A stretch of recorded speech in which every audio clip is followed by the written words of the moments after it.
क्या आपने कभी उस खौफ को महसूस किया है जब एक माँ अपने बच्चे का हाथ कसकर पकड़ कर सोती है, लेकिन सुबह आँख खुलती है तो उसके हाथ में सिर्फ एक खाली बिछौना और खून के ताज़ा निशान मिलते हैं। साल 1918 से 1926 तक की बात है। रुद्रप्रयाग की उन खूबसूरत वादियों में एक ऐसा शैतान घूम रहा था जिसने इंसानियत का जनाजा निकाल दिया था। वो सिर्फ एक जानवर नहीं था, वो पहाड़ों का यमराज था। 125 मासूम जाने, 125 अधूरी कहानियाँ और ना जाने कितने ऐसे जख्म जिन्हें इतिहास के पन्नों ने कभी दर्ज ही नहीं किया। कल्पना कीजिए उस पिता की जो अपनी आंखों के सामने अपनी औलाद को घसीटते हुए अंधेरे में जाते देखता है और कुछ नहीं कर पाता। उस तीर्थयात्री की जो भगवान के दर्शन करने निकला था, लेकिन उसकी आखिरी मंजिल उस आदमखोर का जबड़ा बनी। लोग कहते थे ये कोई आम तेंदुआ नहीं है, ये तो रुद्रप्रयाग का वो श्राप है जो कभी खत्म नहीं होगा।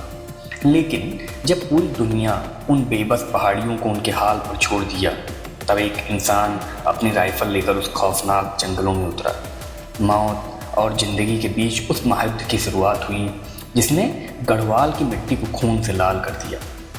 आज ये कहानी सिर्फ एक शिकार की नहीं है, ये कहानी है उस दहशत की जिसने खुदा के घर को भी एक शमशान बना दिया था।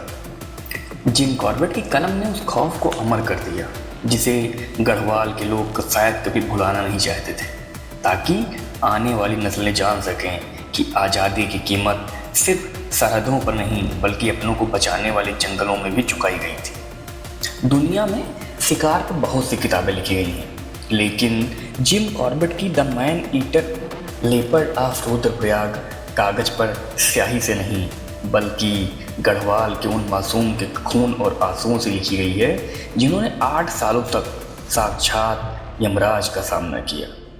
यह किताब हमें उस दौर में ले जाती है जहां एक तरफ एक चालाक और खूंखार आदमखोर था जिसने 125 से ज़्यादा जानें ली, और दूसरी तरफ एक ऐसा इंसान जिसके पास सिर्फ एक राइफल नहीं बल्कि उन हजारों बिलखते परिवारों की दुआओं और उम्मीदों का असर था। कॉर्बेट ने इस किताब में सिर्फ गोलियों की आवाज़ नहीं बल्कि उन वीरान रास्तों और खौफजदा रातों का सन्नाटा भी दर्ज किया है। नमस्कार, मेरा नाम है डॉक्टर आदर्श। आज से हम एक नई कहानी शुरू कर रहे हैं जिसका नाम है कहानी का the man eater leopard of Rudraprayag, जिसे कि लिखा है जिम कॉर्बेट ने। तो अभी तक हमने जितनी कहानियाँ सुनी वो सब कहानियाँ थी किसी बुक के एक चैप्टर में दर्ज कहानी, लेकिन जो ये कहानी है, जो ये लेपर्ड है, इसके बारे में पूरी एक किताब लिखी गई है। तो पूरी किताब को एक बार में एक वीडियो में बनाना संभव है नहीं, तो हम ऐसा करेंगे, इस पूरे बुक में 24 चैप्टर हैं, तो हम ऐसा करेंगे हर एक चैप्टर्स का एक सेपरेट वीडियो रहेगा।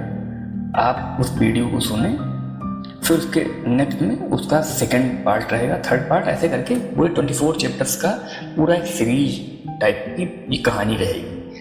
फिर आप तैयार हो जाइए उस कहानी को सुनने के लिए। 24 चैप्टर्स की सीरीज ये पूरा हम लेके आएंगे और कहानी का नाम है the man eater leopard of Rudraprayag. तो फिर अगले वीडियो से कहानी आना शुरू हो जाएगी। Thank you.